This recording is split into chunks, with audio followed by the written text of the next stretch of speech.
So George Foreman passed away yesterday, what seemed like suddenly from the perspective of a member of the public. I was certainly not aware that he had any kind of terminal illness or whatever, and he'd been seen in the public eye fairly recently, and he seemed to be in good health. So yeah, it happened kind of out of the blue. And so during the live stream yesterday, there was one or two people asking me to do a George Foreman tribute video. Well, I've been making videos here on YouTube for 15 years now. And during that time, there's been many, many, many fighters who have passed away. And yet I've only made about two or three tribute videos.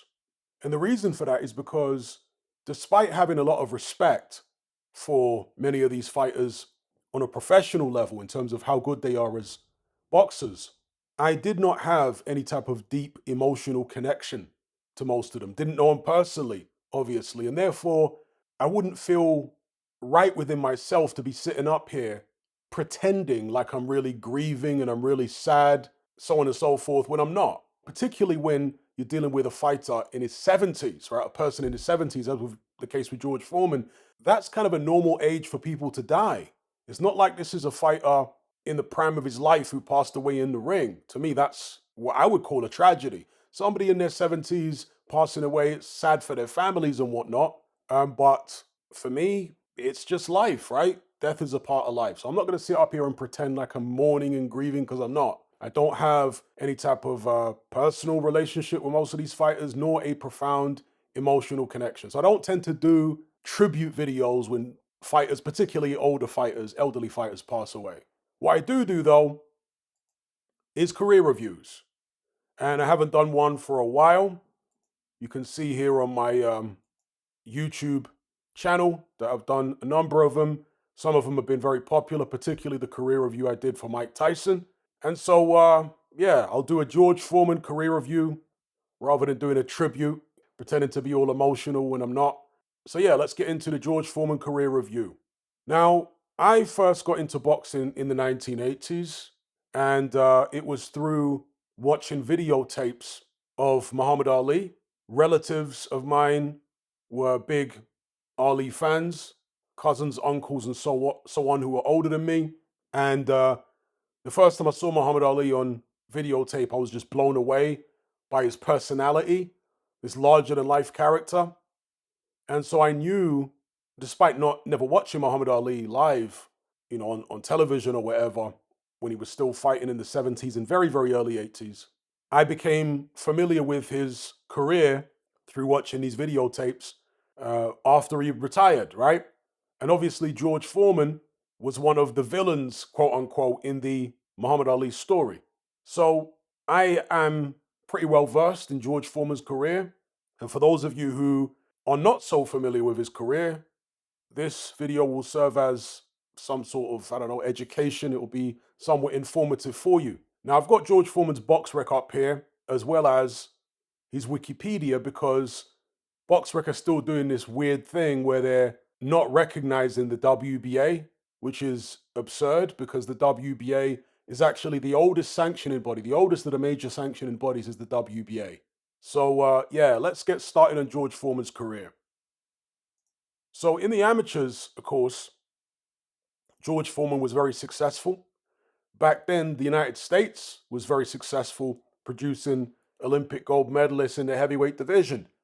So you had Muhammad Ali, of course, or Cassius Clay as he was then. He didn't actually win a gold in the heavyweight division. He won a gold in the light heavyweight division, but of course he went on to become heavyweight champion. And after him, the next major heavyweight champion was Joe Frazier, when Muhammad Ali had his hiatus from boxing due to political issues in the United States at the time, which we'll come on to a little bit more later on. And Joe Frazier, as I say, Olympic gold medalist. And then after him was George Foreman. So America was absolutely killing it back then with the world champions coming from this Olympic gold medal pedigree. So, as I always have to say when it comes to amateur records on BoxRec, they're often not comprehensive. Their professional records tend to be comprehensive, but oftentimes you look at the amateur records of fighters and they'll be incomplete. Now, George Foreman, as you can see here, suffered some early losses in his amateur career. And this is not surprising, or it shouldn't be surprising, or at least to me it never was, because if you've watched George Foreman fight, especially a young George Foreman, there was this awkwardness about his style, awkwardness about his biomechanics. Very upright, slow hands, although his feet were quite quick. If you ever saw a prime George Foreman, he could get up on his toes and move around the ring when he wanted to. He often didn't want to, but he could do it. It was more his hands that were slow, and he would throw wide looping shots a lot of the time rather than short shots. And so when you've got a guy like that who's obviously very physically strong, but doesn't have the most fluid movement in terms of their punches and whatnot, it's going to take a while for them to get in their stride. So it shouldn't be surprising that he had several losses like this early on in his amateur career while he was trying to find his stride and whatnot. And I should just say, of course, that George Foreman is from Houston, Texas.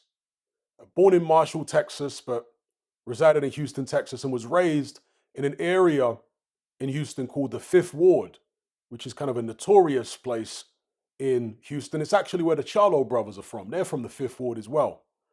George Foreman grew up very poor, from a big family. He was a juvenile delinquent. He spoke in the documentary Champions Forever, which I highly recommend, by the way. If you haven't seen Champions Forever, it's a must watch.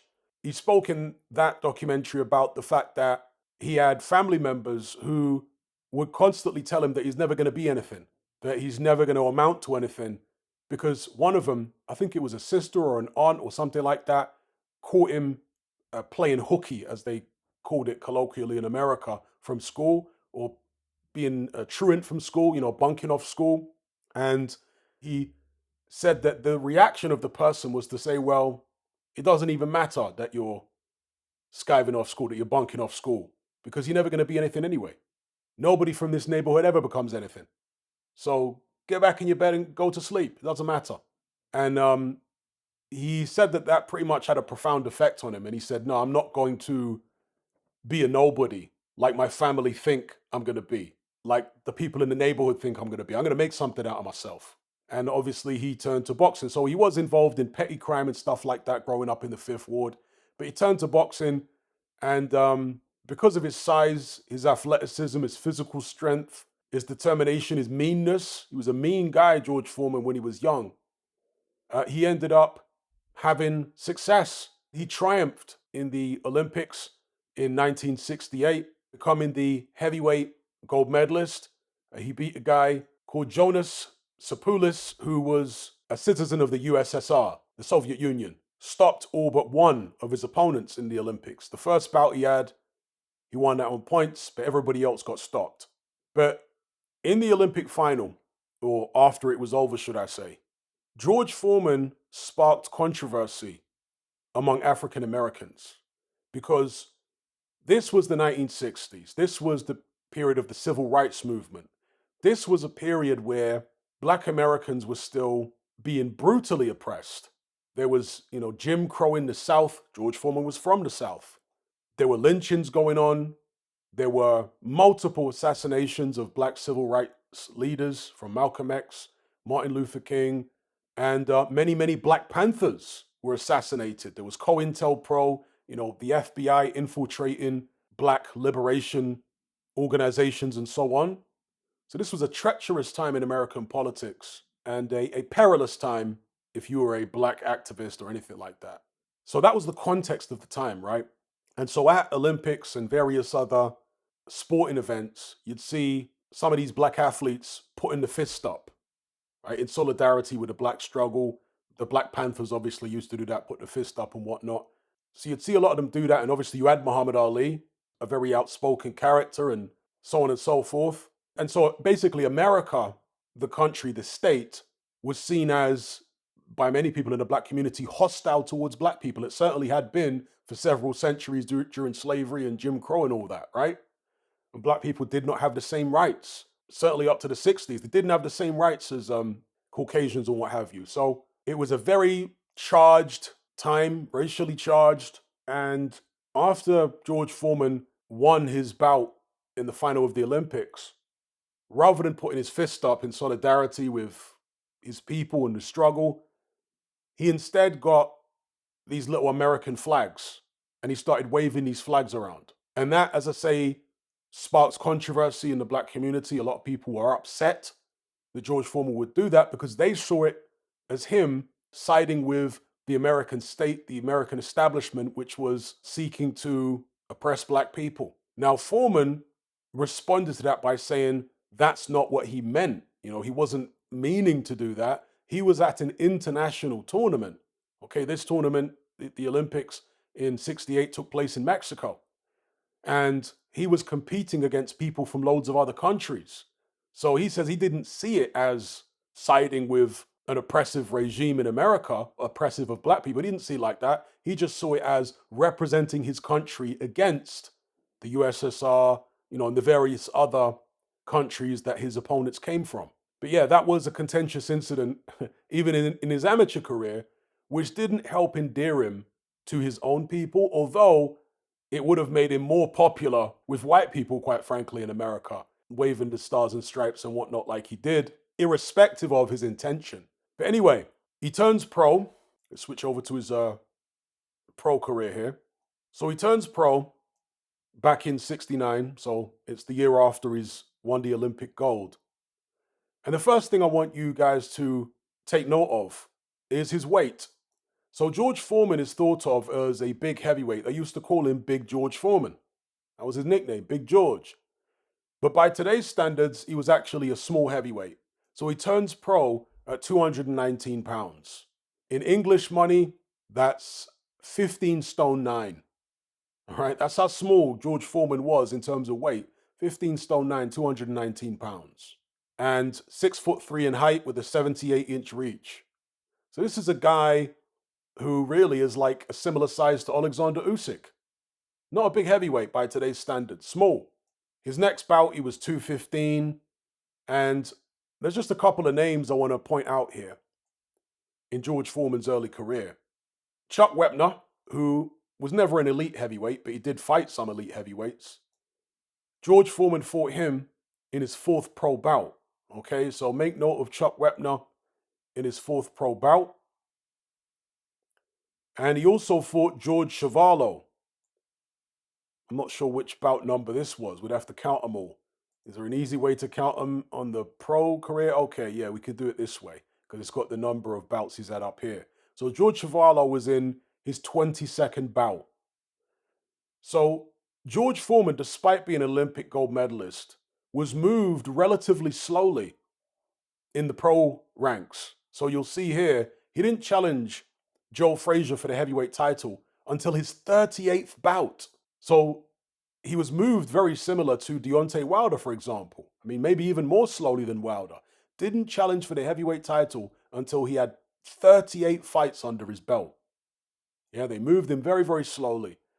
Now, Foreman was brought up under the wing of Sonny Liston, okay? And he learned a lot from Sonny Liston, not only about boxing, but also about intimidation. Liston, of course, had a fantastic jab, and Foreman tried to emulate Liston's jab, real ramrod jab. Foreman, just like Liston, had a fantastic jab, an underrated jab in heavyweight history. But as I say, Liston was a master of intimidation. He was a brooding figure, and Foreman tried to copy that as well. He tried to be this brooding figure. So, yeah, after he turns pro, quite frankly, he boxed mostly pies and cream puffs. There was the odd tough guy in there, names you'll recognize like Chuck Wepner and George Chuvalo, who had one of the best chins I've ever seen in the heavyweight division. When George Foreman fought him, Chuvalo, as you can see here, had 70, 80 bouts or something. Chuvalo was stopped in 3 rounds, never went down in the fight, but was stopped on his feet. Other than that, you will not recognize most of the names on George Foreman's record. It wasn't a who's who, it was a who's he of the heavyweight division. And for that reason, when George Foreman, after 38 pro bouts, challenged Joe Frazier for the heavyweight title, Foreman was an underdog, right? Most people expected George Foreman to get beat, to get stopped against Joe Frazier. Again, despite being an Olympic gold medalist and all that, people were skeptical because he had this padded record. He really hadn't beaten any of the major names in the heavyweight division, not even like major names as far as former champions or real top contenders or anything like that. So yeah, by the time he challenged Joe Frazier, there was a lot of skeptics out there. Foreman was a 3-1 underdog. People expected Joe Frazier to retain his title. Frazier was a highly respected champion, especially after beating Muhammad Ali. So yeah, this was expected to be a Frazier win, and this was for the undisputed heavyweight championship, WBA, WBC, and ring heavyweight titles. But George Foreman, of course, went in there and smashed Joe Frazier to pieces in 2 rounds. Dropped him however many times it was. 6 times Joe Frazier was dropped. And the final knockdown was subject to a famous photograph where Joe Frazier was actually off his feet after being hit with a George Foreman hook. And I remember Foreman hit Frazier with like consecutive, I think it might have been left hooks or right hooks, but here with like 3 or 4 with the same hand. And then it just reminds me of that old saying, I'll hit you with so many rights, you'll be begging for a left. And that's what it was like with Frazier. He got hit with all these shots with the one hand, and then Foreman came through with the other hand, a massive hook, and Frazier appeared to leave his feet momentarily before landing back on the canvas. It was absolutely brutal. The fight took place in Kingston, Jamaica. Today, they would never permit a fighter to take that type of a beating, that type of punishment, such a sustained beating. But back then, they would let fights linger on for much longer, particularly in the case where you got a world heavyweight champion in Joe Frazier, who was the favorite, going in there against an underdog. They wanted to give him every chance to survive. And Frazier, of course, had been dropped in several fights previously, right? He was dropped when he fought Oscar Bonavena, for example. He came up off the floor to win. So they wanted to give him every chance, but the writing was really on the wall from the first round. Now, George Foreman said that he was scared of Joe Frazier. He famously spoke about how during the stare down for that fight, he was looking Joe Frazier in the eye intensely because he didn't want Frazier to look down and see his knees, because he said his knees were shaking uncontrollably, like Foreman's knees. He said his knees were shaking uncontrollably, so he just tried to hold Frazier's stare because he was so scared. But he obviously channeled his fear very well. Costamato often talked about how fear is like fire, and if you learn to control it, it's your friend. But if you let it get out of control, it will destroy you and everything around you. Well, George Foreman obviously controlled his fear very well, because again, terrified of Joe Frazier as he was, he smashed him to bits in a one-sided bout. He set him up very quickly behind that ramrod jab, and he put Joe Frazier in an uncomfortable position because Joe Frazier was a pressure fighter. His whole thing was pushing you back, getting on the inside, landing his hooks, working you over to head and body. George Foreman stood his ground. A much physically bigger guy than Frazier, speared him with a jab, and he pushed Joe Frazier back with the inside of his gloves, which is illegal, but it's something that the referee Arthur McCanty, for whatever reason, allowed George Foreman to get away with. You could say that the referees back then were less intrusive and they'd let you get away with more stuff. But certainly today, they wouldn't allow somebody, or they shouldn't allow somebody, to push an opponent off as often and consistently as George Foreman did in the first round with Joe Frazier. So every time Frazier got close, Foreman would just literally, with 2 open palms, push Joe Frazier back by his shoulders so he couldn't get close. And then he would stick a jab on him. So whenever Frazier came in close, Foreman would push him with both hands away and then jab him. And he did that a few times with these hard jabs, which I think actually had Frazier buzzed. And then he came through with an uppercut, which only appeared to be a glancing blow, but Foreman was so powerful, even a glancing blow in some instances could put you down. And that's what happened with Joe Frazier. The first knockdown was from a right uppercut from George Foreman. Frazier went down. He got back to his feet, but shortly afterwards he was clobbered to the canvas again. And I remember, I think it was the third knockdown, the second or third knockdown in the first round. Foreman tore into Joe Frazier, who he'd backed up to the ropes at this point, and he was unleashing vicious hooks and uppercuts with both hands. And then there was a real clean right uppercut that landed on Frazier's chin. It nearly knocked his gum shield out. He either nearly did or did. And Frazier was totally gone. And when he went back to the corner after the first round, he was completely drunk, right? Right, from the effect of the blows. Totally drunk, out on his feet. They really could have stopped it there. But he came out as the warrior he was for the second round, Joe Frazier. And actually, at the start of the second round, I think the first knockdown was from a shot on the back of the head. So Foreman immediately backed Frazier into a corner, started unloading shots, and Frazier kind of drunkenly almost ran away from Foreman, and Foreman followed him and cracked him on the back of the head with a shot. So this was caveman stuff from Foreman. It wasn't like the most, aesthetically impressive, probably not even the right word to use aesthetically, but, stylistically impressive punching that you've ever seen. And it certainly wasn't all within the rules. But Joe Frazier, of course, was a beat man by that point anyway, by the time the back of the head shot landed. And not that it's right, but yeah, that first knockdown in the second round was from a blatant rabbit punch. But again, you're not supposed to turn away from your opponent either. So what Joe Frazier was doing wasn't within the rules, but he was so out of it that it was what it was. So yeah, Frazier gets clobbered to the canvas with a rabbit punch, gets up, and I've already explained the final couple knockdowns. He gets battered into oblivion, and the referee eventually, waved it off. Frazier just kept getting up. He was such a tough guy. He had such a massive heart. So yeah, that was the coronation of George Foreman. Despite being Olympic gold medalist and having all these knockouts under his belt, 38 wins and whatnot, unbeaten, he was an underdog going in there against Frazier. But this was his coming out party. Done Frazier in 2 rounds, and he'd arrived by then, Foreman, right?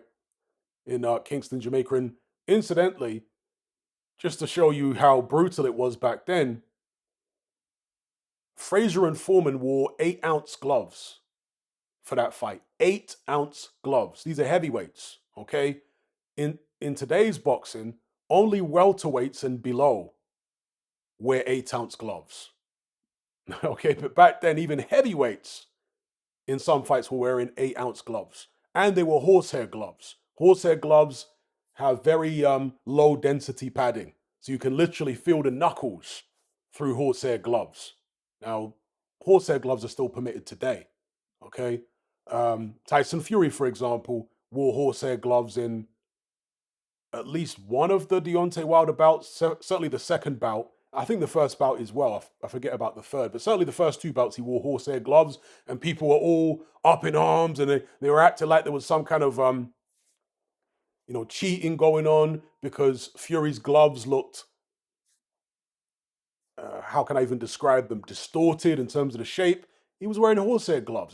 With horsehair gloves, you can push the padding around, the horsehair around within the glove quite easily, okay? And during the course of a bout, the glove's shape is going to get distorted with horsehair gloves. So anyway, back then, Frazier and Foreman fought in 8-ounce horsehair gloves, right? Brutal.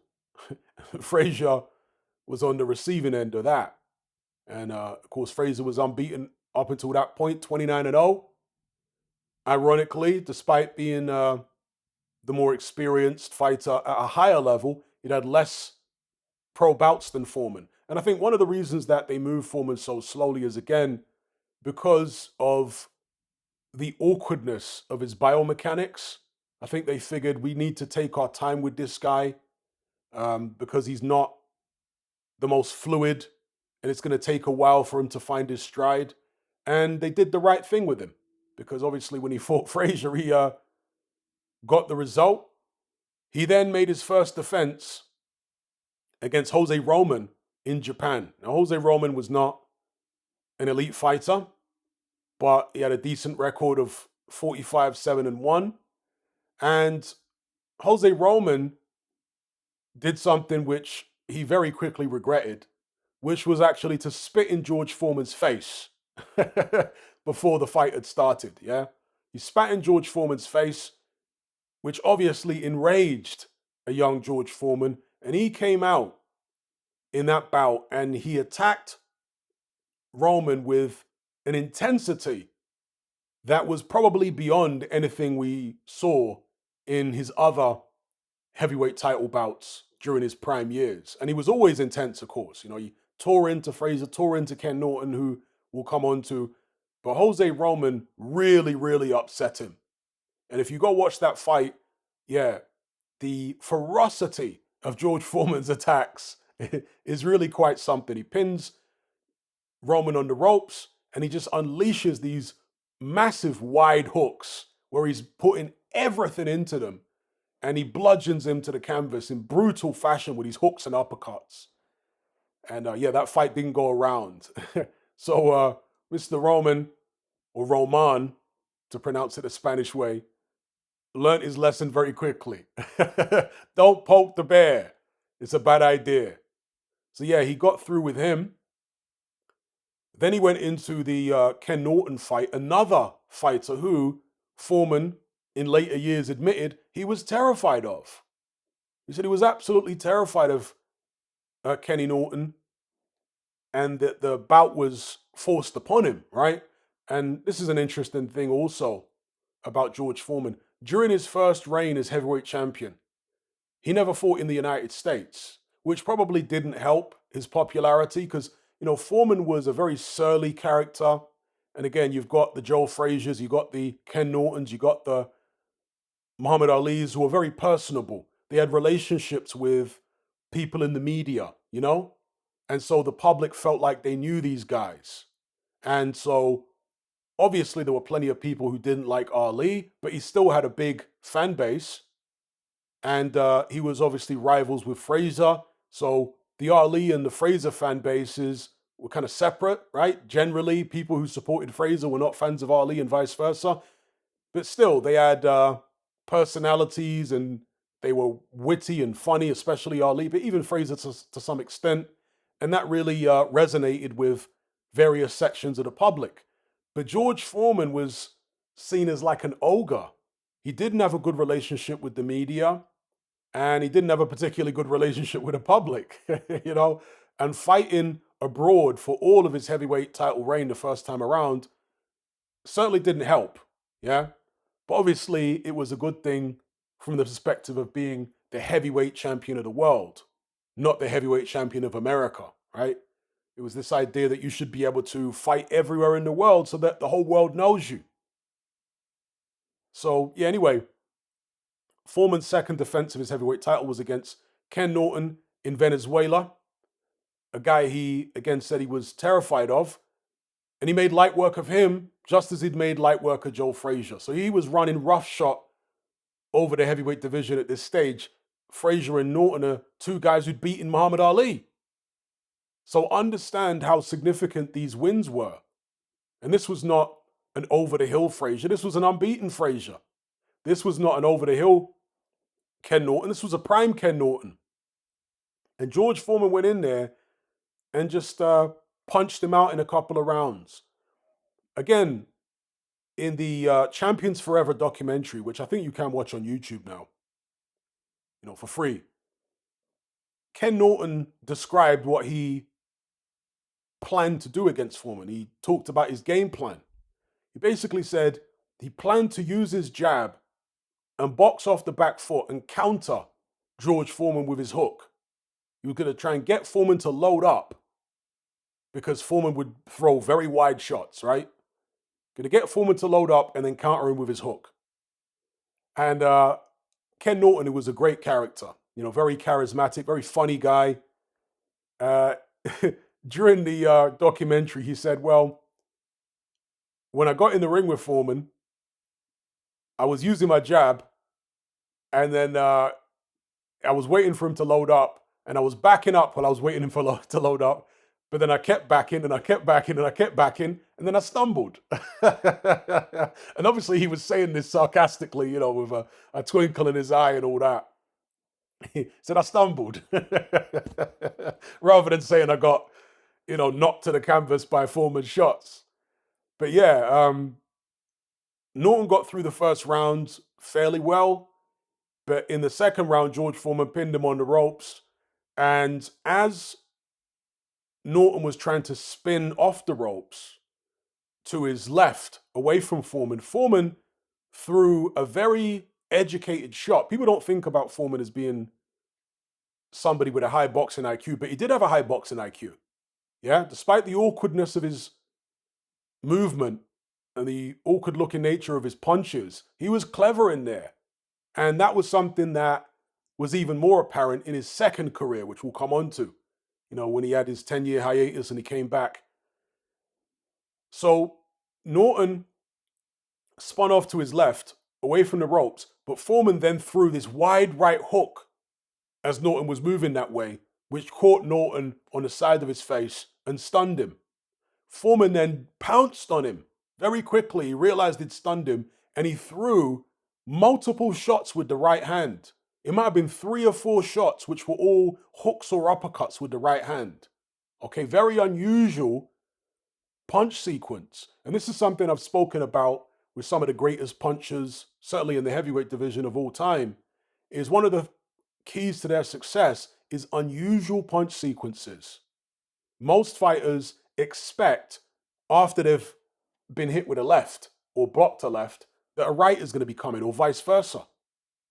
But some fighters will trick the opponent by throwing multiple shots with the same hand. Mike Tyson was like that. Unusual punch sequences that catch your opponent off guard. They're not expecting you to throw 3 right uppercuts, right, consecutively. And that's what George Foreman did against Ken Norton. He used his deceptively quick feet to stay on top of his opponent, and those uppercuts went in, and Ken Norton went down against the ropes. I don't think he actually touched the canvas, but because the ropes he might have touched the canvas now. I'm trying to go off memory, but either way, he received the count. This is in the second round. So after receiving the count, George Foreman comes in again, lands some big shots, and down goes Ken Norton for a second time. Gets up quick. The fight is allowed to continue. Then George Foreman steams into Norton, who's really very hurt at this point, lands vicious uppercuts. And how Ken Norton was not out cold is beyond my understanding, because the shots that Foreman hit him with that caused the final knockdown were absolutely brutal. Brutal shots. Go watch them, right? The fight's on YouTube, and especially watch the slow-mo. You'll see the impact that those uppercuts and hooks had on Ken Norton. Brutal shots from George Foreman. Ken Norton went down. He did get up to his feet. I can't remember if he beat the count or not. I think he might have beaten the count, but he was totally out of it. And Foreman, in typical ogre, intimidating fashion, was staring at Ken Norton. He went right up to him while the count was going on, and he was like looking in his face, like, "Yeah, let me finish him off. I hope the referee allows him to continue. I want to literally take this guy off the planet." I always remember Foreman doing that, looking at Norton. I'm not finished with him, even though I've ruined him already. I'm not finished with him. So he's a very intimidating character. Took Ken Norton out in 2 rounds, and Muhammad Ali was ringside, of course, with Bob Sheridan, and Ali was saying he wasn't impressed with George Foreman. And Bob Sheridan was like, "What do you mean you're not impressed? The guy just destroyed 2 opponents in Frazier and Norton who beat you. You never came close to stopping either of them." Although, well, maybe in the second Frazier fight, Ali kind of did come close to stopping, or at least dropping him in the second fight early on. And there was a contentious incident in that fight, where the referee thought he heard the bell when he jumped in, and that gave Frazier time to recover and not allow Ali to finish him because Frazier was hurt. Anyway, that's an aside. So Bob Sheridan was saying to Ali, how can you say that this guy's nothing? How can you not be impressed after what he's done? And Ali said, well, look, I admit he's a hard puncher, but in terms of speed, boxing ability, winning on points, I'll whoop George Foreman. I'll retire George Foreman. Ali being typical Ali was going back and forth with Bob Sheridan. And yeah, anyway, so George Foreman's next bout, of course, was against Muhammad Ali. And I'm certainly not making any excuses for George Foreman here, but he admitted to being afraid of Frazier and Norton, but he obviously used that fear to his advantage to produce fantastic performances. Going in against Muhammad Ali, and this fight, of course, famously was in the Congo, the Rumble in the Jungle. Foreman says he wasn't afraid of Ali at all. He'd beaten people, destroyed people who'd got wins over Ali. Ali was thought to be past his best. Ali was only about 32, 33 when he fought Foreman. By today's standards, it's relatively young still as a heavyweight, but back then he was seen as washed. And that's partly because fighters back then used to have a lot more bouts. So a 32-year-old fighter back then had a lot more miles on the clock. So Ali going into the fight had 46 bouts. So yeah, Foreman, there was no fear factor there for him. He thought he was going to do a demolition job on Ali. He didn't like Africa, George Foreman. He didn't like the mosquitoes and the heat and all this other stuff, despite being from the South. Congo was a different type of heat. And also, George Foreman didn't like the fact that Muhammad Ali was so popular in the Congo. They all turned against George Foreman. All the locals were hostile to him. Let me not say all of them, but the general vibe in the country was hostility towards Foreman and love for Ali. And there was an incident during training camp, because Foreman did his training camp in Congo. There was an incident where George Foreman received a cut in sparring, right? He got cut, and he basically tried to bail out of the fight at that point because he just hated Congo. He hated being in Africa.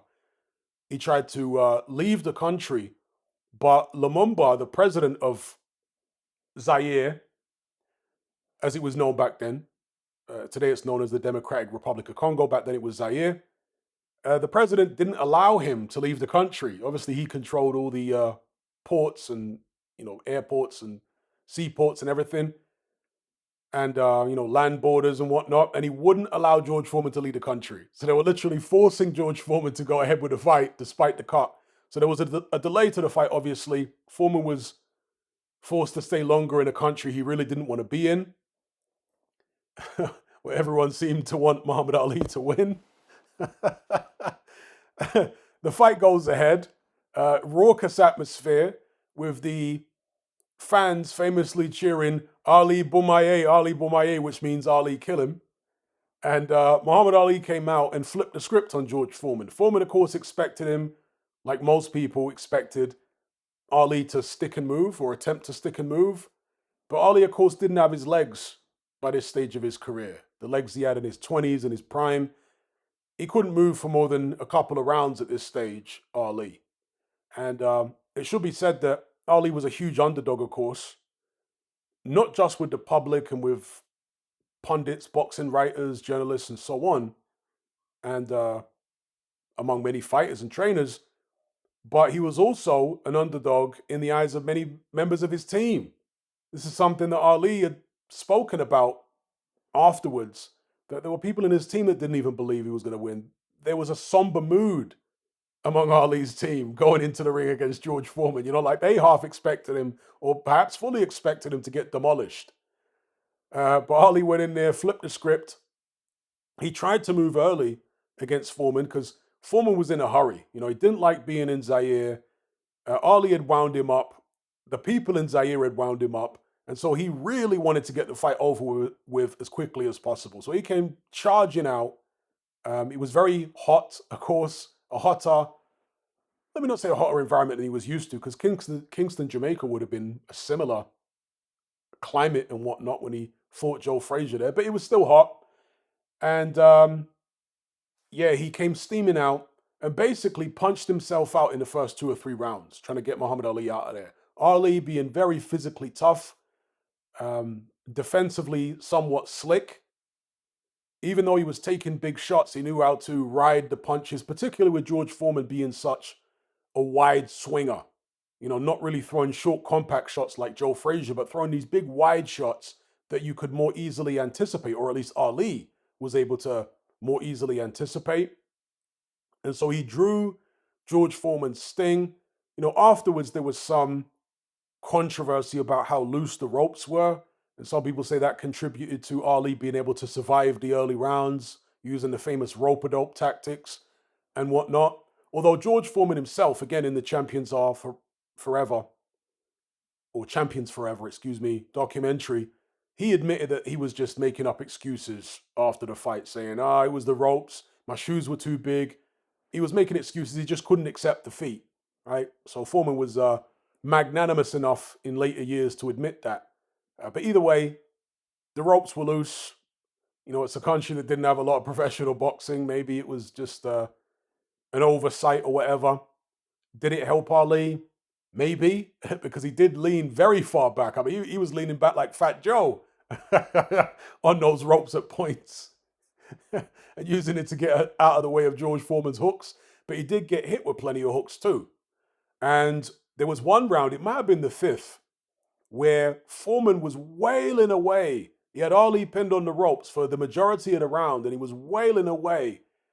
God knows how Muhammad Ali stood up to them shots. He literally wasn't punching back. Today, in many cases, they would have stopped the fight because Ali just wasn't punching back. Now, he wasn't like out on his feet wobbling and, getting his head knocked around like a rag doll, but he went, it must have been at least a minute or something without throwing hardly any punches. And Foreman was just teeing off to head and body and whatnot. And Ali showed in that moment, but in that fight overall, how incredibly tough he was. I mean, unbelievable toughness. Going in there with a puncher like George Foreman, who was viciously tearing into him, literally using him like a heavy bag at that point. And Ali didn't wilt. Like, unbelievable toughness. And George Foreman spoke about fighting Ali in Champions Forever, and he said he hit Ali so hard at one point, I think this was in the first 3 rounds, in the chest. And he said he hit him so hard that it dehumanized Ali in his mind. He was just a piece of meat at that stage because he hit him so hard. And he said Ali looked at him with this, glare as if to say, I'm not going to take that from you.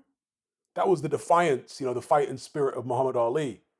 And there's a term in boxing where you old man somebody. And that's what Muhammad Ali really did to George Foreman in that fight. He old manned him. He used old man tricks and tactics to draw George Foreman's sting, not just in the ring, but even before the fight, right? He wanted George Foreman to be mad, to expend all his energy early. And it worked. George Foreman came out, tried to take Ali out, expended all his energy, and Ali still had plenty in the tank. And, Ali said after the fight that after 4 or 5 rounds, he noticed that Foreman was breathing real heavy and getting tired. And he looked at Foreman and was like, boy, this is the wrong place to get tired. So yeah, anyway, Foreman totally gasses out, and Ali manages to stop him in the 8th round. A huge upset, one of the biggest upsets in heavyweight championship history. George Foreman was the victim of it, obviously. And although he was knocked out, I wouldn't say it was more from fatigue than the concussive effect of Ali's shots. Because, the shots that put him down, it was a combination of shots. Might have been a 6 or 7 punch combination from Ali, real fast punches. And Foreman said he was surprised, not just because of the suddenness of the shots, but Ali's age. He was supposed to be this old man that didn't have speed anymore, and all of a sudden he comes out with his lightning combination off the ropes, which culminates in a right hand, and George Foreman goes down. And Foreman said that he was on the canvas and he immediately looked to his corner, because that's what boxers are trained to do. If you get knocked down, you look to your corner for instruction, and you don't get up when you want to get up. You get up when your corner tell you to get up. And he basically made out as though the corner, or inferred that the corner kind of mistimed it and told him to get up too late. And yeah, George Foreman was counted out in the eighth. So huge upset and a massive moment, of course, for heavyweight boxing history. So George Foreman comes back, and incidentally, if you want to look at George Foreman's weight again, to show you what a small heavyweight he was, 217 against Frazier, that's 15-7. 219 against Jose Roman, that's 15-9. 224, nearly 225 against Ken Norton. So he was basically 16 stone or 16-1. Against Ali, he was 15-10. Okay. Then he fights Ron Lyle, who was a very tough, dangerous ex-jailbird who learned to box in prison. So this was a hardened individual. I think he'd been to prison for like armed robbery or something, Ron Lyle. So this was a tough guy, you know. And he also fought Muhammad Ali, of course, Ron Lyle. Goes in there against George Foreman. Foreman for this fight was 226, that's 16 stone 2. Lyle at the time, 31, 3-1, weighed 220 pounds himself. And they had one of the most memorable, legendary heavyweight slugfests of all time. If you haven't seen George Foreman versus Ron Lyle, it is an absolute must watch. Okay, both guys on the canvas, both guys hurt badly. It wasn't a case of, flash knockdowns everywhere. No, heavy knockdowns for both guys. There was one knockdown where George Foreman, I forget whether he lost the tooth or the tooth got pushed up into his gum, right? But he suffered like damage in his mouth. And I think it was from a Lyle right hand. Foreman actually went down on his face planted. Normally when a fighter goes down on their face, the fight's over. How George Foreman managed to get up and continue, I mean, many referees, certainly today, would have waved the fight off at that point because Foreman went down so heavy against Ron Lyle.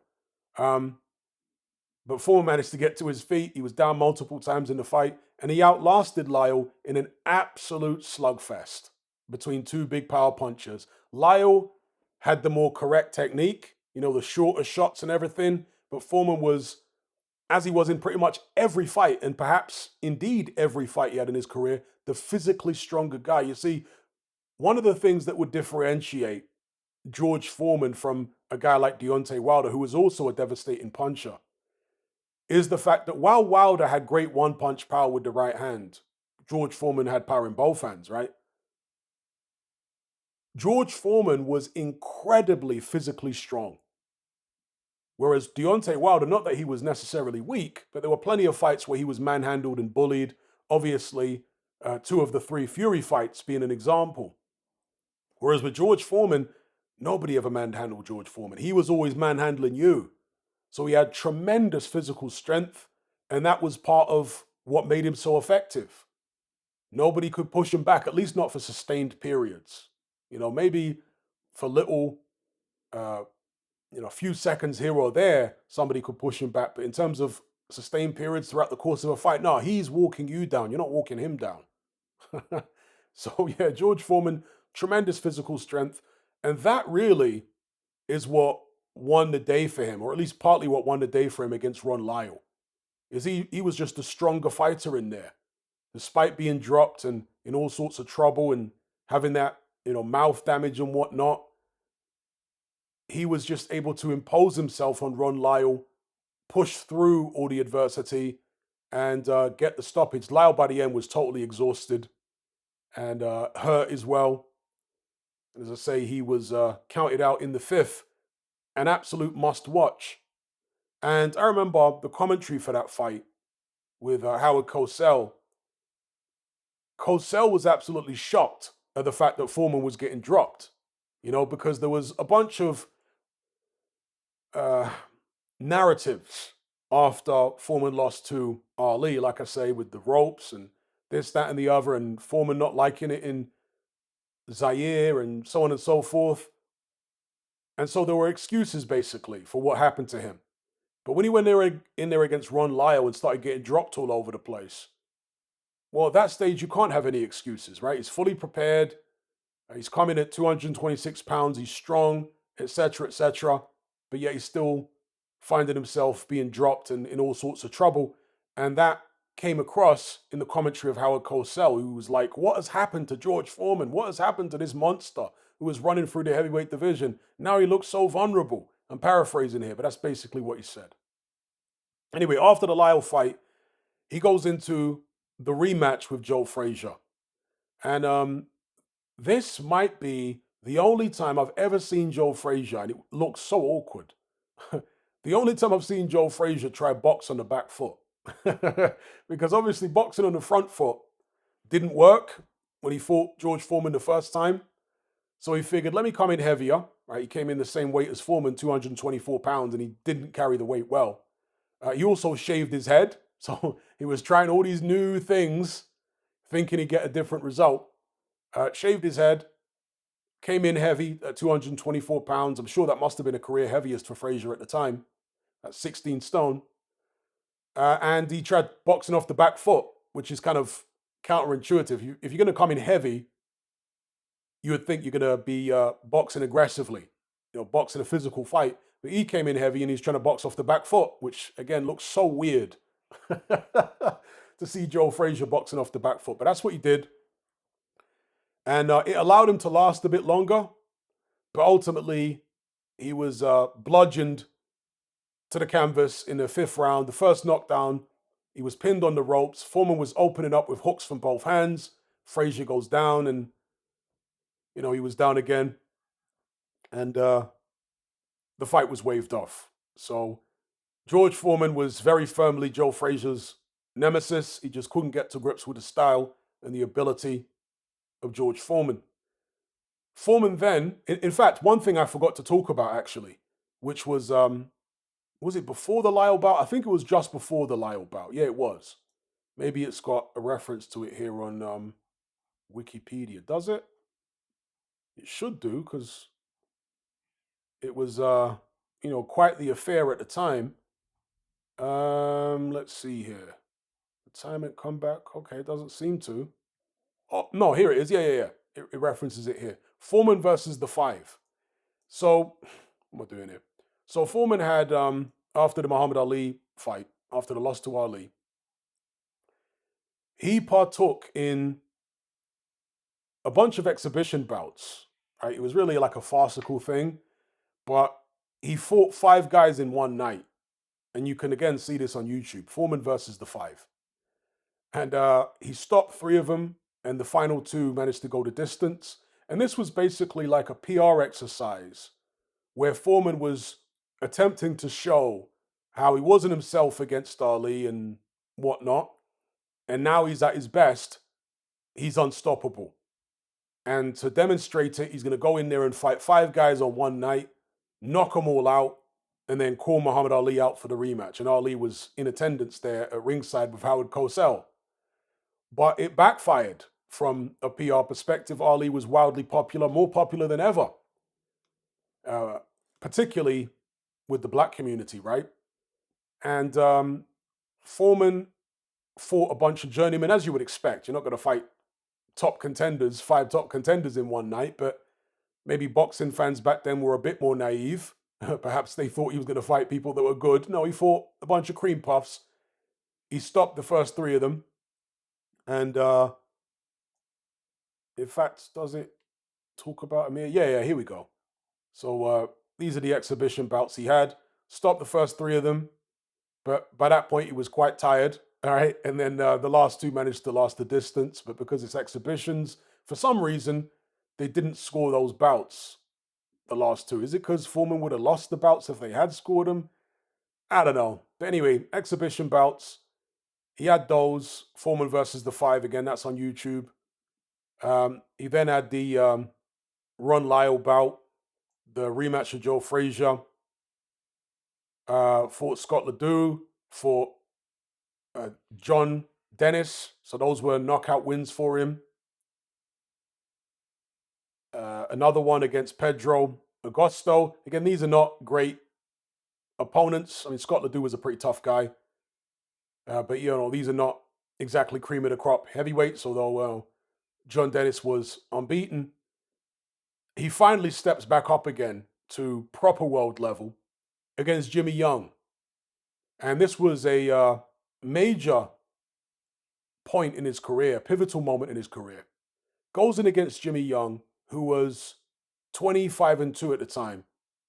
Young was a very good boxer, tough, fleet footed, not a massive puncher, but very, very competent in the ring, very tricky. A small heavyweight again, 213 pounds, and he's well into his pro career at this point, Jimmy Young. And he went in there, and truth be told, he outboxed George Foreman comfortably over 12 rounds, even dropped him in the 12th. He outboxed Foreman far more comfortably than Muhammad Ali did. Right? Muhammad Ali had to rely on toughness and absorbing George Foreman's sting in the early rounds and taking a beating, whereas Jimmy Young still had his legs. He was still relatively fresh physically. He had his legs, and he was able to use that beautiful jab of his boxing IQ, pepper George Foreman, and beat him on points without taking the kind of beating that Muhammad Ali had to absorb when he beat George Foreman. Obviously, Muhammad Ali got the stoppage and Jimmy Young didn't get a stoppage, but still, he won the fight in more clean fashion. Let's just put it that way, from the perspective of, taking punishment. Now, after this bout in the locker room, George Foreman says that he had a religious experience where he was like severely dehydrated, and I think he said he passed out in the locker room afterwards. But either he saw Jesus or Jesus spoke to him. He had some kind of profound religious experience, and he says that is what led him to retiring from boxing. Okay, bear in mind George Foreman was in his prime at this stage. He was in his 20s, right? He's just suffered only his second pro defeat, and he's retired in his 20s. I think he might have been maybe 27. Was he 27 or something at the time? There or thereabouts, around that age, right? So he retires and he becomes a Christian minister. So he got the calling. That's the way he described it. He got the calling from God. He became a minister and he was going around preaching and he had his church and this, that, and the other. So it was an interesting turn of events, to say the least. Right? Very few people expected George Foreman to do that. There was a lot of criticism. A lot of people said he was running away from boxing and that the whole Christian ministry thing and being a preacher was all just like a way of hiding from his shame of what happened in his boxing career. Yeah, people were very, very critical of George Foreman. He'd never been a popular champion. He was a respected and a feared champion. But in terms of with a lot of the public, he wasn't particularly popular. And following the Jimmy Young defeat, again, it didn't help his popularity. And some people say that's why he ran away from boxing, right? Because he was just sick of being the bad guy and things not going his way. But George Foreman, of course, said that wasn't the case. He was absolutely sincere and he did have this religious experience in the locker room and so on and so forth. Anyway, he's away from boxing for 10 years and decides after a decade to make a comeback. He's in his late 30s at this point, all right? Now, when George Foreman came back, it was seen as a joke. It was seen as some type of gimmick comeback. It wasn't taken seriously. But at this stage, George Foreman's persona was very different. He was a lot more effervescent. He was like a smiley, happy-go-lucky, gentle, giant old uncle. The old Foreman who was brooding and menacing and, difficult with the media had gone. And so, despite people laughing at his comeback and saying it was all a gimmick, he kind of rose above all that and said, I don't care what people are saying. In fact, sometimes he was self-deprecating and he would make fun of himself on his comeback. He would often make fun of the level of sparring partners that he had. He said, listen, if a sparring partner can whoop my mother, then he don't belong in my camp. I only want the softest sparring partners that there is. I'll spar the postman and people like that. I don't want anybody tough in my camp. So he would often be self-deprecating and whatnot on his comeback. And as you would expect, for a guy coming back in his late 30s who's been out the ring 10 years, he obviously had to take it slowly. So, yes, he was fighting a lot of cream puffs and pies and rednecks and stuff like that. But he then, several fights into his comeback, and by the way, his first fight of his comeback was against a guy called Steve Zalski, who Mike Tyson fought early on in his career. Zalski was a decent amateur, even though he was only a journeyman as a pro. He was a tough guy. I mean, you go watch the Mike Tyson fight. That was when Mike Tyson was very, very young, early in his pro career, and you'll see how tough Steve Zalski was. A very tough guy. Anyway, George Foreman dispatched of him in 4 rounds. But the first real step up that he had was against former cruiserweight champion Dwight Muhammad Qawi. Dwight Qawi, incredibly, right, fighting at heavyweight, was only like 5'6", 5'5", 5'6", but stylistically quite similar to Joe Frazier. And even phenotypically, he looks somewhat like Joe Frazier. And yeah, that was a step up for George Foreman. And he got rid of Dwight Qawi, who was a skilled fighter, massively outsized by Foreman. And you have to bear in mind that the cruiserweight division back then had a weight limit of, 190 pounds? I think it was 190 pounds back then. So the weight limit was much lower for cruiserweight back then. So Qawi was really, really small. Yeah. Although he weighed 222 pounds for the bout, carrying plenty of timber at 222. So Foreman was 235. And that, I think, was the lightest that Foreman ever weighed for his comeback. And he wore his old shorts, his old boxing trunks, the same ones he wore during his prime, like when he fought Ali and Frazier and Norton and all that. The red trunks with the blue waistband and the white stripe down the sides, which I guess is like the American flag colors. He wore those in the Qawi bout when he came in at 235, which was quite close to his weight in his prime. Foreman in his prime never weighed more than, I think, 231 or 232 pounds. So this was very close to his old fighting weight. But curiously, later on in Foreman's career, when people started asking him, why didn't you get down to the 230s again? Because again, he returned to boxing against Steve Zalski, 267, so very, very heavy, carrying loads of body fat. But after several bouts, he trimmed down to 235 against Qawi, which was his first step up of his comeback. But after that, his weight started going up again, right? After Qawi, he's in the 240s, then he's in the 250s, and so on. And so they asked him, why have you allowed your weight to go back up again? And curiously, George Foreman didn't say anything about being drained or, coming in too light, affecting his performance. He said, when I get down to that kind of weight, it reminds me of the old me, and I don't like the old me, as in personality wise, because when you lose weight, and I've certainly found this in my life, is it can affect your testosterone levels and therefore your mood and your character can change when you start losing weight. I find I become much more assertive, confident, aggressive even when I lose weight and I start getting closer to the weight I was in my 20s. When I have a higher body fat percentage and I'm heavier, I tend to be, a bit more easygoing and not so quick to switch on people and, less aggressive and so on. But if I'm fighting, then I want to be aggressive. If I'm fighting, I want to have the killer mindset. But George Foreman, for whatever reason, didn't, at least not according to the reason he gave for not coming in anywhere close to his old fighting weight after the Dwight Muhammad Qawi fight. He just said he didn't like feeling like his old self. He wanted to be the new George Foreman, not the old George Foreman. And the new George Foreman, as I say, was this like big, gentle giant, like a fat uncle or something, right? Totally changed his persona night and day in terms of his persona change during that 10 years. So yeah, beats Qawi, then fights a bunch of miscellaneous opponents again, dispatches of them in good style.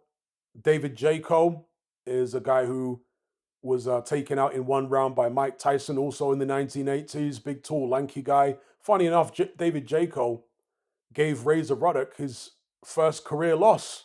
Right? Look that up. David Jaco actually stopped Razor Ruddock. Ruddock blamed that loss on having an asthma attack. Mark Young, George Foreman also got rid of him. He's another Mike Tyson victim. Tyson knocked him out in 1 round. George Foreman took 7 to get rid of Mark Young. He then, again, a few more pies. Then he fought Burt Cooper, who was a very tough journeyman. Cooper gave Evander Holyfield the first count of his career. That was actually a few years after George Foreman beat him. Foreman stopped him in 2 rounds. And that was a good result for the time when you consider Cooper gave Holyfield hell. Again, this would be in years to come. He would give Holyfield hell. He gave Ray Mercer hell. And Big George, in his late 30s, got rid of Burt Cooper in, as I say, 2 rounds. He fought Everett Martin, whose nickname was Bigfoot. All right. I actually dropped him in the 8th, but beat him on points. Everett Martin was a tough guy. He fought Michael Moorer and many of the heavyweight contenders, and several of the top guys fought Bigfoot Everett Martin. He then had what would be seen as another step up, because it was a step up when he fought Kawi, then kind of a step down for a while with a number of fights, then another step up against Jerry Cooney. That's the way it was perceived at the time. Cooney only had 2 losses on his record. He'd obviously lost to Larry Holmes, and he was coming off the back of some inactivity. Cooney, he was a relatively popular fighter still. He had that massive left hook. His coming out party, Cooney, was when he knocked out Ken Norton. I think that was in 1 round. And so he goes in there against George Foreman, and it's billed as like the battle of the big punchers. Cooney was like 6'7", a massive guy. Again, big puncher, but his punch resistance had let him down. He was stopped by Michael Spinks as well. That was his other loss. He'd lost to Larry Holmes, and Michael Spinks had stopped him in 5 rounds, Jerry Cooney. And so he goes in there against Foreman, and people are very curious to see how the fight goes. You know, is it going to be a case of whoever lands a big shot first wins? And Cooney did land a big shot towards the end of, in fact, was it the start of the 2nd round or was it towards the end of the 1st round? But I remember he landed that big famous left hook of his, and George Foreman wobbled. All right, George Foreman was unsteady on his legs after getting hit with a big Jerry Cooney left hook. And people were wondering, is this it? Is George Foreman going to get done in here? But no, he comes back. And in the 2nd round, he maneuvers Cooney towards the ropes. And again, Foreman, even though his punches are very awkward looking, he's very sneaky with them. So he came in with this kind of overhand right, which didn't appear to land when Cooney was up against the ropes. But he followed it up. The right hand was almost like a distraction. It wasn't necessarily meant to land. And he followed it up with a left uppercut. And Cooney was hurt. And Foreman put some punches together. Cooney went down heavy, all right, for the first knockdown. When he rose to his feet, Foreman threw what has come to be known as a drive-by uppercut, because he just like walked forward towards Cooney, who was totally finished at this point, right? He was out. He didn't even have the wherewithal to try and move out of the way. He was just stood there like a statue. And George Foreman walked towards him casually, you know, not even in a boxing stance, and threw this left uppercut, right? Which again, people are calling the drive-by uppercut. Threw this left uppercut, absolutely pulverized Jerry Cooney with the shot. Cooney went down, landed on top of his head, and he was out cold. That's all she wrote. Devastating knockout win for George Foreman against Jerry Cooney. So off the back of the Cooney win, which was a dramatic win, he fights Mike Jameson, who was another tough journeyman, also a victim of Mike Tyson previously. Adelson Rodriguez, who was a Brazilian fighter, not a particularly good one. He fought Johnny Nelson, funny enough, Adelson Rodriguez, right? But that was an impressive knockout. Not that Rodriguez was good, but you know, the shots that George Foreman put together were impressive. He finished Rodriguez with a left hook. He threw a jab, a right hand, which kind of skimmed Rodriguez's face, but then he came back with a left hook, which almost seemed to momentarily push Rodriguez's face into his skull. It obviously didn't. It's, a trick of the camera or however you want to describe it, or the softness of the glove. But when you watch it in slow mo, it's almost like George Foreman's glove disappears into Rodriguez's face, like it caves his face in for a moment. A tremendous shot, and down Rodriguez went. He also fought Holyfield. Adelson Rodriguez got knocked out by Holyfield as well. But yeah, Brazilian heavyweight Rodriguez got destroyed by Foreman in 2 rounds. That was actually on the undercard of Mike Tyson versus Henry Tillman. That was Mike Tyson's first fight back following his defeat to Buster Douglas. And it was a heavyweight doubleheader. And they were looking, of course, at that point, to try and match Mike Tyson against George Foreman at some point, because they were both, looking to challenge for the heavyweight title. And there was the potential there that they could fight each other in an eliminator, or one of them could win the title and then defend it against the other. So they were trying to build towards a Mike Tyson George Foreman fight at some point. Hence, they had them fighting on the same bill. And as I say, Mike Tyson was top of the bill against Henry Tillman. He knocked Tillman out in the first round. So after the Rodriguez fight, he fights Ken Lacusta. And funny enough, Ken Lacusta actually landed a pretty good shot on George Foreman after being dropped. He gets off the canvas and he comes in and he momentarily stuns Big George before getting taken out. Pretty sure that fight's still on YouTube. Fights another Pie. This was actually in the UK. Terry Anderson gets stopped in the first round by George Foreman at the London Arena. Right, so that was one of George Foreman's rare forays to the United Kingdom. And then he challenges Evander Holyfield for the undisputed heavyweight title again. BoxRec are still doing this unfortunate thing where they're not showing the WBA title on any fights. Very, very strange. I understand their reasoning for it, but I don't think it's good reasoning. So anyway, this was undisputed. It was IBF, WBC, WBA. We're talking about the 3-belt era. Goes in there against the prime Evander Holyfield. He's fresh off a one-punch knockout victory over Buster Douglas. And George Foreman was expected to take a terrible beating. Because of the manner in which Holyfield dispatched of Douglas, they expected Holyfield to do something similar to Foreman. And Foreman did take a beating in the bout. He took a hellacious beating at times, but he hung tough in there and he managed to have moments of success where he landed big shots on Holyfield, drove him back, stunned him a few times, and fought with a tremendous amount of heart. And the people who thought that George Foreman's comeback was a gimmick comeback and a joke comeback, some of them still held that same view after the Holyfield bout, but he did win quite a few people over, again, with his toughness, being able to take Holyfield the distance when Buster Douglas, a guy who was in his 20s, or maybe just 30 years of age when he fought Holyfield, I forget, but he was still either in his very late 20s or might have been 30 years old when he fought Holyfield, but he couldn't take Holyfield the distance. And yet here comes George Foreman, who must have been maybe 40 at the time, and he's extended him the full 12. So he won a lot of people's respect with that one. So after the Holyfield bout, and he gave a great speech, in the post-fight interview where he said age is just a number, and so on and so forth. It's not about how old you are; it's about how old you feel, etc. Trying to inspire people to not give up on their dreams just because of their age. So he comes back and he fights Jimmy Ellis, gets rid of him in 3 rounds. Then he has this very contentious bout against Alex Stewart. Now, for those of you who don't know, Alex Stewart was actually born in the United Kingdom. Okay, and if you ever hear him interviewed, in fact, he wasn't born in Jamaica, was he? I'm pretty sure he was born in the UK. Let me just double check. Yeah, he was born in the UK, right? But of Jamaican parents. And so if you ever hear him speak in interviews and whatnot, you'll hear that there's quite a strong British accent there. It's like a weird mixture of a British accent and an American accent, because he was born and raised in the UK, but he met an American lady, African-American lady, and ended up marrying her and then moving to the US and basing himself there for the majority of his pro career.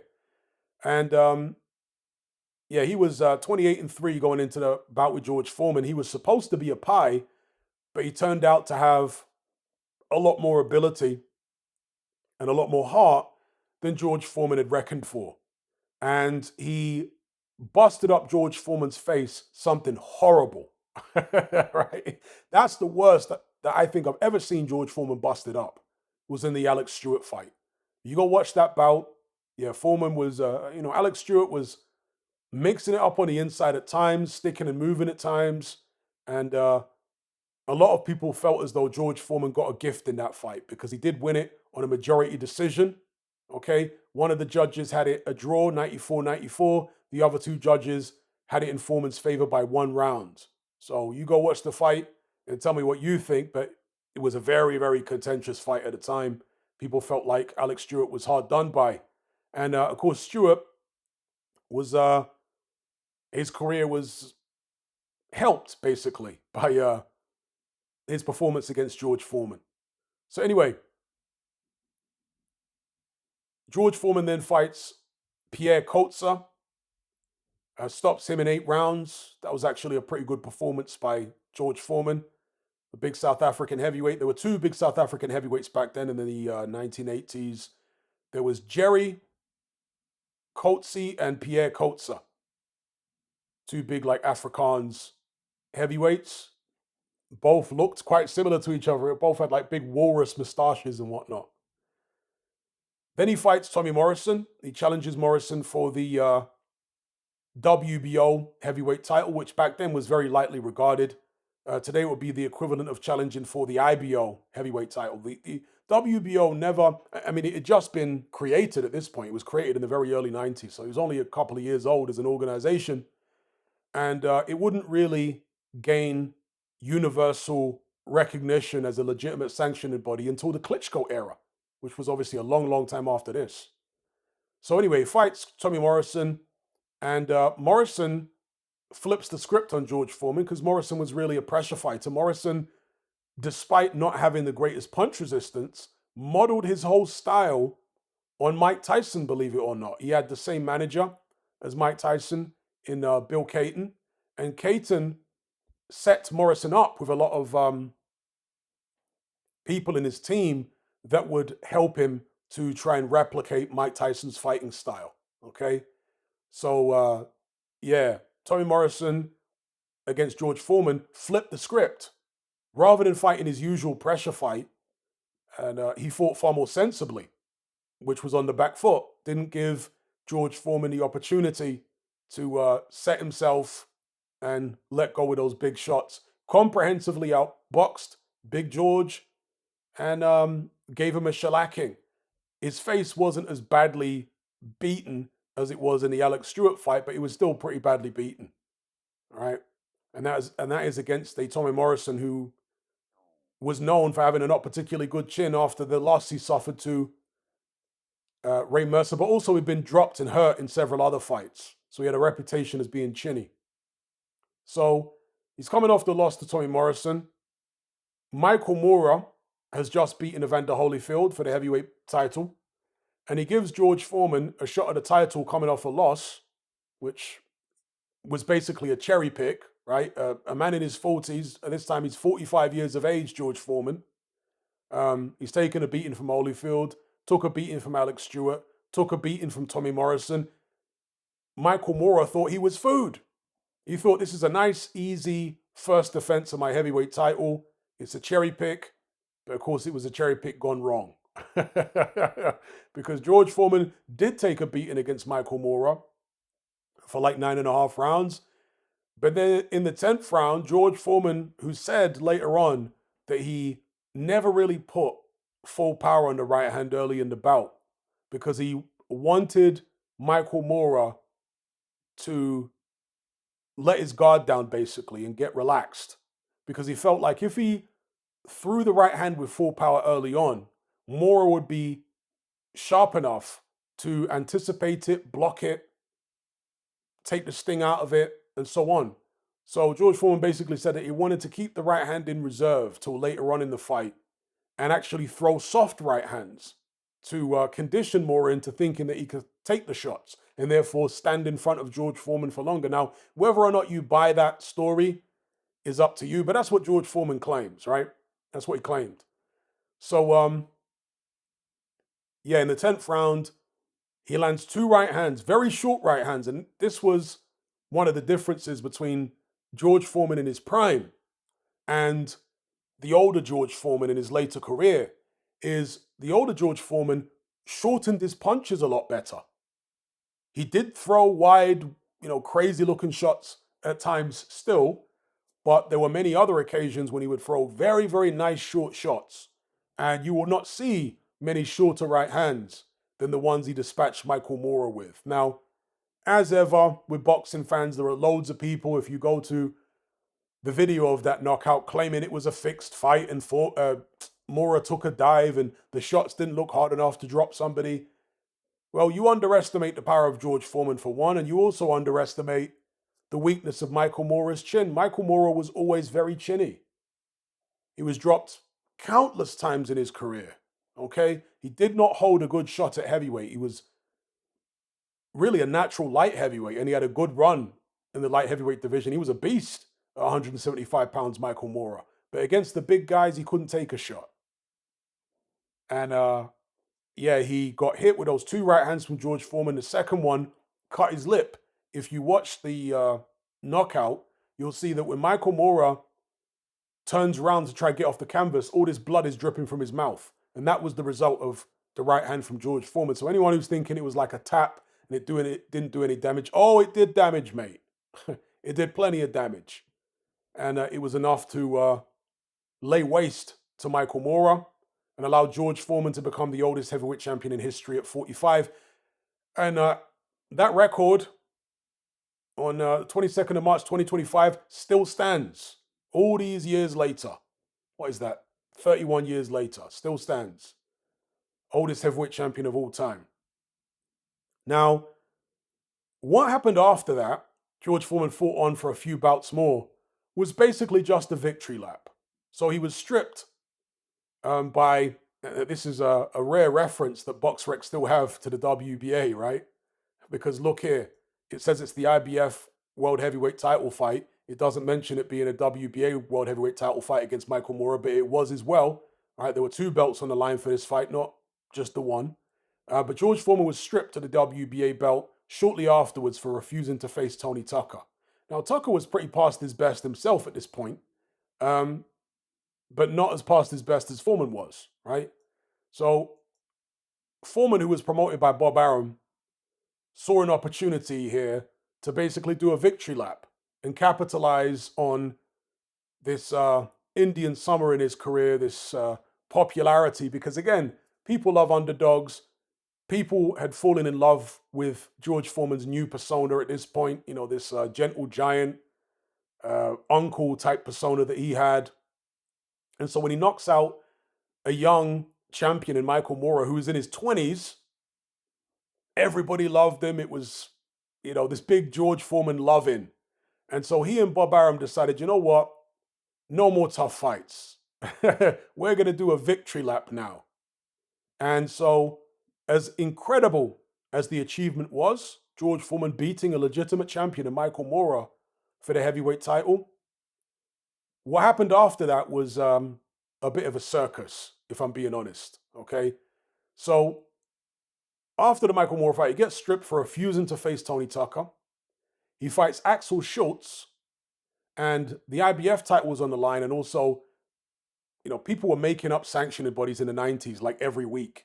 So there was the WBU heavyweight title. And just to show you what I'm talking about, the WBU was an organization that lasted only between 95 and 2004. I think Ricky Hatton at one point held the WBU belt. But there were all these spurious organizations popping up in the 1990s who all thought, they wanted a piece of the action. So the IBF belt was on the line, and also the WBU belt was on the line there. They're just given Foreman the title. Or actually, no, excuse me, it was vacant, it says here. But Axel Schultz proved to be tougher than George Foreman expected. And many people had Axel Schultz winning the bout. Axel Schultz was a German fighter. He was tough. He also fought at least one of the Klitschko's much later on in his career. He was a tough guy, Axel Schultz. Had like a big, heavy brow and just a tough-looking face. And George Foreman got a majority decision there, which many people felt like was generous. So after the Schultz scare, he and Bob Arum stepped it down for his next bout. And at this point, he didn't even have the IBF title. I think it had been stripped from him or he'd given it up. I think he was stripped. And he was fighting for absolute Mickey Mouse belts. So Crawford Grimsley was obscure, doesn't even begin to describe what Crawford Grimsley was. All right, but that was his next opponent. And he fought him for the IBA. Again, another one of these titles, these organizations that just popped up out of the blue in the 90s. The IBA, vacant heavyweight title, as well as the WBU. So you can see what I mean. It's a victory lap for Foreman at this stage. It's kind of a circus thing with he and Bob Arum. At this stage, nobody, despite the fact that Foreman was the lineal, nobody really regarded him as the real champion in the division at this stage. Because there was Lennox Lewis, there was Mike Tyson, there was Riddick Bowe, there was Holyfield. These were the guys who were taken seriously. Foreman was seen as a sideshow at this point, doing a victory lap and trying to milk that win over Michael Moorer. And yeah, so he fights Crawford Grimsley. That fight goes the distance. And at this stage, the writing is on the wall because Grimsley was put in there, with a padded record to be food. He was put in there to get blasted out by Foreman in a couple of rounds. Yeah. And so in the boxing publications, they were saying, oh dear, Foreman is being given bums here. And even, 4 or 5 years ago, he was getting rid of these type of opponents easily. Now they're going a distance with him. It's time for him to hang them up. But he didn't hang him up after the Grimsley bout. I remember him saying that he doesn't want to quit until somebody really knocks him out and puts a beating on him. Until then, he's going to continue. So he continued. He fought Lou Savarese. Scraped by against Savarese. Many people thought that was basically a gift for George Foreman. And to put it in context, several years later, it might have been 5 or 6 years later, Lou Savarese fought Mike Tyson and got knocked out in 1 round.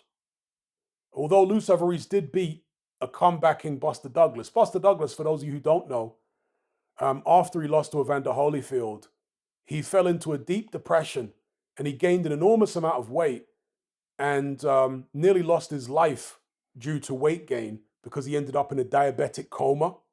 So after all that, the depression and the diabetic coma and all that business, Buster Douglas managed to shed the weight and then make a comeback later on in the 1990s. And I think Savarese might have been the guy who derailed Buster Douglas's comeback. Let's have a look at Savarese's record here for a second. But I remember he definitely beat Buster Douglas. It's just whether he was the first one to beat Douglas on Douglas's comeback. I think he was. Let's have a look. Just doing this for my own curiosity here because my memory is not remembering all the details. So, yeah, Buster Douglas is there. Yeah, he knocked out Douglas in the first round. He was down 3 times. I think that was Douglas's first loss of his comeback. Yeah, it was. There you go. Yeah, the first and only loss of his comeback. So he gets knocked out by Lou Savarese. So you can see here, there's the Holyfield loss in 1990. Then he mounts this comeback, gets ranked again, but then goes in against Savarese and gets stopped. See it there. So the Savarese Douglas bout was actually after Savarese, I think it was after Savarese fought George Foreman. But anyway, getting sidetracked here as I often do. Let's go back to George Foreman's record here. So yeah, Savarese, he scrapes by there. Many people think that was a gift for Foreman. Then he goes into the final bout of his pro career, what would be obviously the final bout of his pro career, against Shannon Briggs. And ironically, and it really is ironic, George Foreman lost this fight by majority decision on the cards. But many people feel to this very day that Foreman actually deserved to win the fight. You see, with the previous bouts against the Axel Schultzes and the Lou Savareses of the world, those were fights that people feel like Foreman actually lost, but was given a gift. But the time when he wins legitimately in the eyes of many people against Shannon Briggs, a young upstart with only one loss on his record to gotta forget the guy's name now. A short, dark-skinned guy who stopped him in like 4 or 5 rounds, who was also knocked out by David Tua the fight afterwards. Gotta forget his name. What was his name now? He was a small heavyweight. I'm gonna have to look up his name. Did it begin with an M? I want to say his name began with an M. Let's have a look at it now. But his next bout after he knocked out Shannon Briggs, he then fought David Tua and got knocked out in the first round.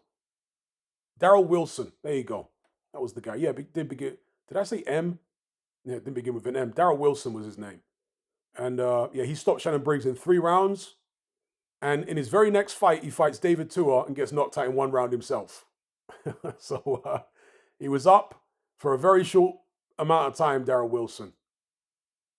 But anyway, yeah, Foreman goes in there against Shannon Briggs, who was very athletically gifted, by the way, Briggs. Tremendous speed, very explosive when he was young. And still holds the record, last I checked, for the most number of first-round knockouts of any heavyweight champion in history. Shannon Briggs, last I checked, still holds that record, okay? So very, very explosive early, but terrible stamina. Briggs always put that down to having asthma. But how much of an impact that really had on him and how chronic and severe his asthma really was, I mean, that's up to you guys to decide, because, some people have asthma when they're young and they grow out of it and it no longer affects them in later life. Was that the case with Briggs? Did he kind of play it up to make excuses for certain losses? I don't know. But anyway, Briggs only had the one loss going into the Foreman fight. He basically fought on his bike against George Foreman, stuck and moved, and didn't get involved, and wound up winning a majority decision, becoming quote-unquote lineal heavyweight champion, which nobody really paid any attention to back then, I can assure you. It was like a little side bit of trivia that no one really put much stock in. Nevertheless, Shannon Briggs did manage to win that bout and become the lineal, as lightly regarded as it was back then. And that was the last time we saw George Foreman in a professional prize fighting ring. So he finished his career with a record of 76-5, 68 knockouts. Incredible record, okay? So you're talking about 81 pro bouts. The fighters of yesteryear were cut from a different cloth. Think about the level of activity. And you see Muhammad Ali and Larry Holmes with similar records, right? With an incredible number of bouts compared to the fighters today. And if you go back to the generations before George Foreman and whatnot, they had even more bouts. There were people that had literally hundreds of pro bouts in the generations before Foreman and Ali. But still, by this generation, this is a lot of pro bouts compared to heavyweights today that don't have anywhere near this many. I mean, Alexander Usyk hasn't even had 30 pro bouts. Here's George Foreman, and he's, it seems as though he's close to retirement. Anthony Joshua, Tyson Fury, they have had over 30 pro bouts, but still, they're close to retirement. Nowhere near 81 bouts that George Foreman had. So, yeah, impressive career that spanned several decades. One of the most devastating punches of all time. The oldest heavyweight champion in history. And will definitely go down a legend forevermore. So that's my career review for George Foreman. Hopefully you guys enjoyed it. But for those of you who weren't too familiar with Foreman's career, hopefully this has been somewhat educational for you. And for those who are familiar and were familiar with George Foreman's career prior to this, hopefully it was a nice trip down memory lane, reviving some of the old memories you may have of his career. Okay? So until the next one, this is Hatman Strikes Back. Don't forget to subscribe, like this video, share it, and I'll catch you on the next one. I'm out.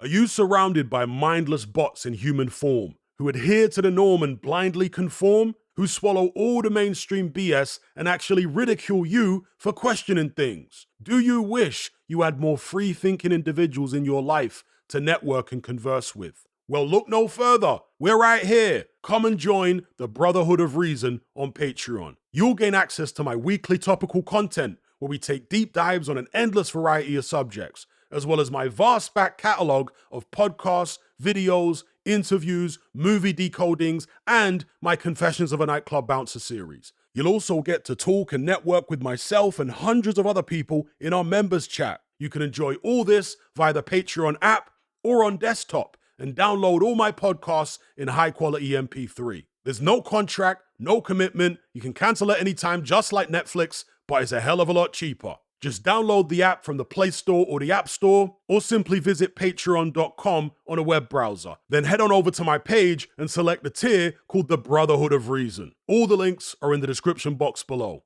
And just a quick money-saving tip for Apple users. If you purchase your Patreon subscription on the desktop site or on Android, then you'll avoid the ridiculous 30% fee that Apple charges for purchases made on the iOS app. So if you're on iPhone or iPad, save yourself some money by buying your subscription on the actual Patreon website or on Android, because it's a lot cheaper. Once you've made that initial purchase, you can then use the Patreon app on your iPhone or iPad thereafter to access and enjoy your content as normal.